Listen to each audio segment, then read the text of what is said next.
गावकऱ्यांनी जे कालपासून उपोषण चालू केलं याला भेट द्यायला सकाळी आल्यानंतर सर्वांना विनंती केली. SP साहेबांना पण बोललो. बऱ्याच वेळेस ज्या मागण्या आहेत त्या वारंवार वाटते, पण आमच्याकडे काही नवीन ॲडिशनल मागण्या होत नाही. याच मागण्या पहिल्या दिवसापासून देशमुख कुटुंब करते, गाव करते, आम्ही सर्व करतो. तरी पण या मागणीला काही विलंब होतोय. त्याच्याशी मी आपल्याशी मगाशी पण बोललो. आज सर्वांची एक SP साहेबांना बोलल्यानंतर SP साहेब म्हणले की एक डिटेल मला तक्रार द्या. तक्रार माझ्याकडे आल्याच्या नंतर मी त्याच्यात माझ्या अखत्यारीत जे गोष्टी येतात ते मी चौकशी करेन. जे CIDकडे आहे त्यांनी CIDना कळवेल, जे शासनाला आहे ते शासनाला कळवेल. आणि ती तक्रार आज मला वाटतं 28ला द्यायचं ठरलं, म्हणजे उद्या परवा दिवशी त्या तयार करून 28ला द्यायचा ठरला आहे. आणि त्याच्यानंतर 8 दिवस द्या म्हणले मला, 8 ते 10 दिवस समजा.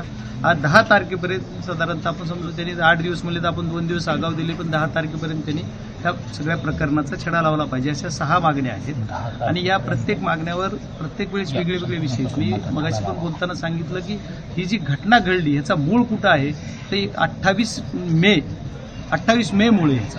तर 28 मेला ज्या रमेश गुलेवर जे 29 तारखेला गुन्हा झाला खंडणीचा आणि त्याचा सहआरोपी तो एक आरोपी कोण आहे आणखी पोलिसांनी तपासलाच नाही. ही विषय कुणाकडे येणार आहे?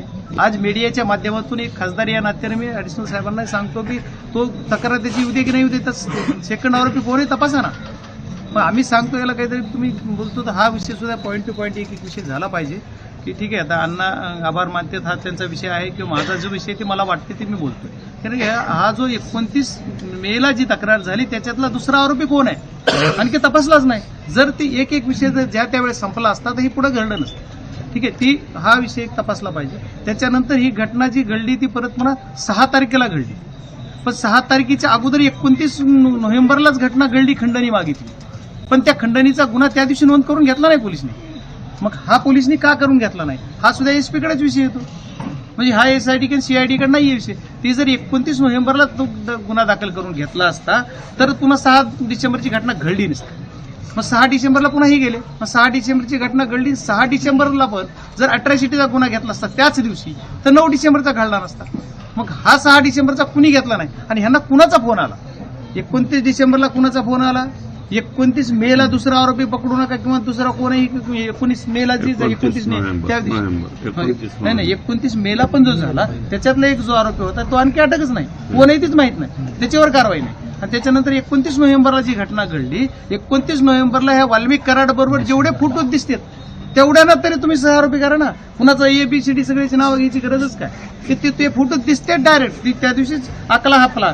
आम्ही 29 ह्यालाच नोव्हेंबरलाच ती खंडणी मागण्यासाठी आले आणि त्या दिवशी खंडणी मागितली. म्हणून त्याची फिर्याद कधी घेतली तर जी 9 डिसेंबरचा अण्णाचा मर्डर झाला आणि 11 डिसेंबरला मी ज्यावेळेस अमित शाह यांना भेटलो त्याच्यानंतर जी सूत्र हल्ले त्याच्यानंतर तो खंडणीचा गुन्हा दाखल झाला.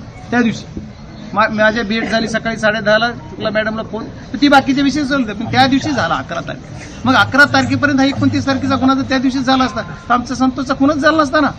मग ह्याचा तपास म्हणजे पोलीस यंत्रणा माझी विनंती आहे की हा तपास SPनी केला पाहिजे की हा काय गुन्हा नोंद केला नाही. आणि ह्याच्यावर डबल मागणी केली जाणार नाही. हीच मागणी डबल रितसर मी गावकऱ्यांची तर मागणी आहे, त्यांचा अर्ज जाणार. पण मी एक लोकप्रतिनिधी म्हणून मी सुद्धा ह्या पॉईंट वाईज एक पत्र SP साहेबांना देणार आहे. आणि मी म्हणतो की हीच तुम्ही माझी मागणी समजा. आणि आज तुम्ही शासनाच्या वतीनं पण आहात तर तुम्ही मला वाटतं की तुम्ही सुद्धा ही SP साहेबांना बोला आणि त्याच्यावरही करा. जर हे झालं तर पुढे काय होणार नाही. त्याच्यानंतरच्या ह्या जी मागण्या आहेत आजच्या 6 तर ह्या 6 मागण्यावर वारंवार ह्याच मागण्या मागतात. असं नाही की एखादं आंदोलन आज झालंय म्हणून दुसरी मागणी ऍड केली अशी नाहीये. ह्यांचं म्हणणं जे गावकऱ्यांचं कुटुंबाचं किंवा आमचं जे म्हणणं आहे ह्याच मागण्या आहेत. आता याच्यावर बऱ्याच गोष्टी प्रत्येक वेळेस जसं म्हणलं तसं ठीक आहे घटना घडतात, पण ह्याच्यावर आता आज उज्ज्वल निकुंज साहेबांची नेमणूक केली. समजा ज्या मागण्या होत्या त्यातला एक मुद्दा मान्य झालाय. आता हे पोलीस महाजन आणि पाटील ह्या पाटलाला फक्त सस्पेंड केलंय, मग त्याला सहआरोपी त्याच दिवशी करा म्हणते ना गाव. मग आतापर्यंत अन्न होत नाही. तुम्ही पण शासनामध्ये आहेत, मला तुमचे म्हणजे ह्याच्यावर राजकारण नाही आणायचं. पण माझी विनंती आहे तुम्हाला की तुम्ही बोला ना. तुम्ही मुख्यमंत्र्याचे तुम्ही आभार माना, पण मी नाही मानणार. कारण त्यांनी वेळेत केलंच पाहिजे. कारण आता काय होतं 3 महिने झाले ना, किती दिवस संयम तुटत चाललाय. आणि गावाला आता गावाने काय सांगितलं तुम्ही कुणीच येऊ नका. म्हणजे आता मी त्या घरात असताना सुद्धा मलाही म्हणले की पुढारी म्हणून येऊ नका, आता लोकप्रतिनिधी मी, मला येऊ नका म्हणले तर मला पण बंद करावं लागेल गावाला यायचं. म्हणजे गावाची भावना सुद्धा एवढी तीव्र होत चालली, कुटुंबाची व्हायला लागली. मग किती दिवस आणता पण आपल्याला करायचं तर आहे. आपण एवढे तुम्ही सगळेच जण याच्यात ऍक्टिव्ह आहात, सर्व पक्षीय लोक आपण याच्यात झटतोय तुम्ही, आणि सर्वांची भावना तुमच्यावरच आहे. मी खासदार जरी असलो तर तुमच्याकडून अपेक्षा आहे, तुम्ही सरकारमध्ये आहात. परत मी एका प्रोग्राम मध्ये सांगितलं सर मी मुख्यमंत्र्याचा लाडका आहे. मग मुख्यमंत्र्याच्या लाडक्या आमदारांनी माझी विनंती की वेळेतच करा, आता पुढच्या वेळेस 10 तारखेच्या नंतर आम्हाला आंदोलन नको. म्हणजे माझी पर्सनली विनंती, तुम्ही तर तिथे ऍक्टिव्ह आहात पण खासदार म्हणून कुठे यावं लागत असलं तुम्हाला तरी मी तुमच्या सोबत येईल. पण हा विषय असा आहे की ह्या लढ्यामध्ये कुठला पक्ष नाही, राजकारण नाही, काय नाही, हा लढा आपला घरचा आहे. मी तर माझं कुटुंब म्हणून मी लढणार आहे, शेवटपर्यंत लढणार म्हणून सांगितलं. तुमचीही तीच भूमिका आहे, कारण तुमच्यावर कुणी जरी काय म्हणलं तर मी आताही मला मीडियाने तुम्ही याच्या अगोदर विचारलं, मी म्हणलं तो विषय संपलाय, त्याच्यावर काही बोलण्यात मतलब नाहीये. हा लढा लढतो आम्ही सगळे करतो. तर या लढ्यामध्ये माझी अपेक्षा आहे की यांनी सुद्धा मुख्यमंत्री महोदयांना सांगून मुख्यमंत्री महोदयांनी वेळेत झाला पाहिजे. आणि आता तो वाशीचा किस्सा तर किती हास्यास्पद आहे. ते महाजन पीआयनी मला सांगितलेलं रेकॉर्ड आहे, त्याचं सीडीआर काढा. महाजनना मी म्हणलं तुम्ही कसं काय माणसं सुटले तुमची, नाही पुढे जंगलातून, मला स्वतःला बोलले अरे कुठं जंगल आहे वाशीत, आणि व्हिडिओ कुठला येतोय वाशी गावातला, चौकातला, आणि त्या चौकामध्ये तो पीआय बीआय सगळे एवढे सगळे त्या सगळ्या या सगळ्या गोष्टी बेबनाव किती केला जातो. आणि माझं म्हणणं आहे की संतोष अण्णाला आमच्या ज्या 3 वाजता पकडलं आणि 6 वाजता मर्डर झाल्याची बातमी येते 6 वाजून 5-10 मिनिटाला, 3 तासात बातमी येते, ती बातमी पोलिसला कळते आणि पोलिसच डायरेक्ट पाठलाय. मग आमचे लोक एवढे हक्क गाव 1000 लोक फिरते त्यांना माहित नाही, तुम्हाला पोलिसलाच कसं माहित झालं तिथं बॉडी. हा पण संशयास्पद नाहीये उपक्रम, पण ते पाटलालाच माहित आहे.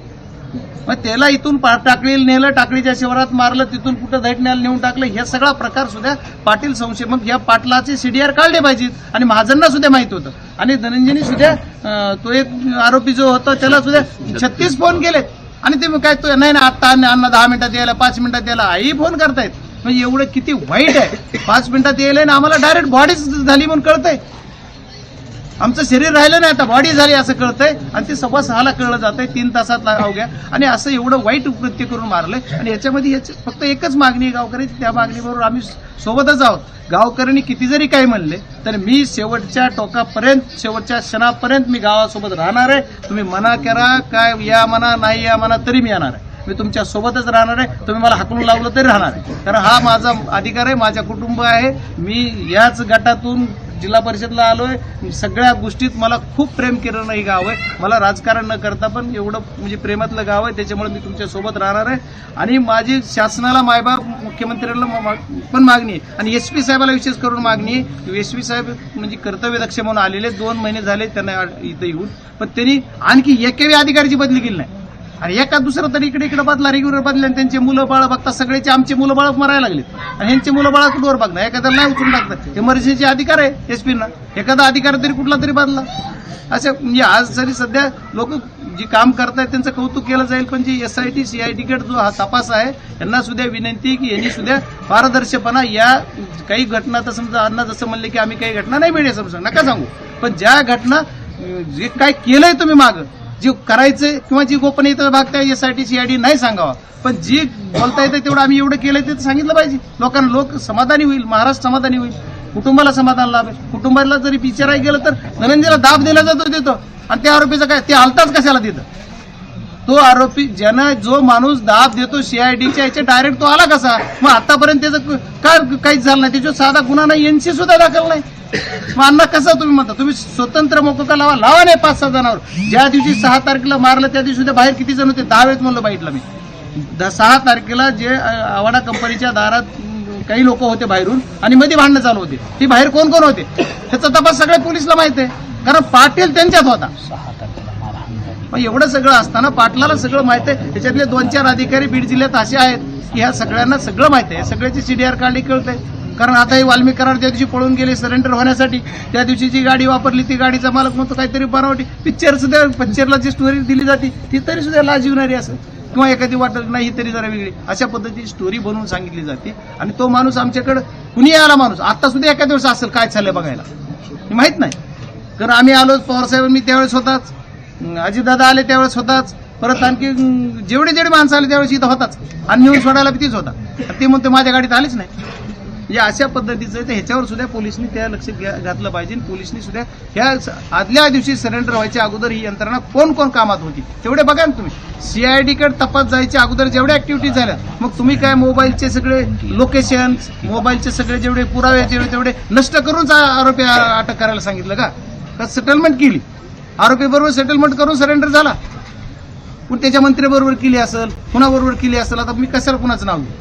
कुणाबरोबर झाली, कुठं झाली, त्याच्यामुळे नंतर आरोप झाला. पण ह्या सुद्धा गोष्टी पोलिसांनी आश्वासन आज दिलंय. म्हणून मी गावकऱ्यांना विनंती केली की आज तुम्ही आपल्याला एकदा आपण यांना चान्स देऊयात. आणि त्याच्यानंतर गावकरी म्हणले ठीक आहे, तुम्ही म्हणतात आपण आंदोलन मागे घ्या, तयार तुम्ही तसं लेखी द्या म्हणा. त्यांना तुम्ही लेखी द्या, त्याच्याप्रमाणे ते लेखी पण देत आहेत. आता त्यांनी लेखी पण दिले आपल्याला. त्याच्या अनुषंगाने फक्त डिटेल आपण निवेदन दाखल करू आणि परत अण्णा असतील, आपण असतील, सगळेजण हा लढा लढू. पण गाववाल्यांना सुद्धा माझी विनंती की आंदोलन कुठलं करताना ठीक आहे, गावाचा जरी निर्णय असला तरी एक मी तुमच्यातला म्हणून कमीत कमी थोडं चर्चा करा, नाही तर लगेच डिक्लेअर करू नका. हात जोडून विनंती, खूप त्रास होत आहे. एवढं तुम्ही त्रासात आहात 3 महिने.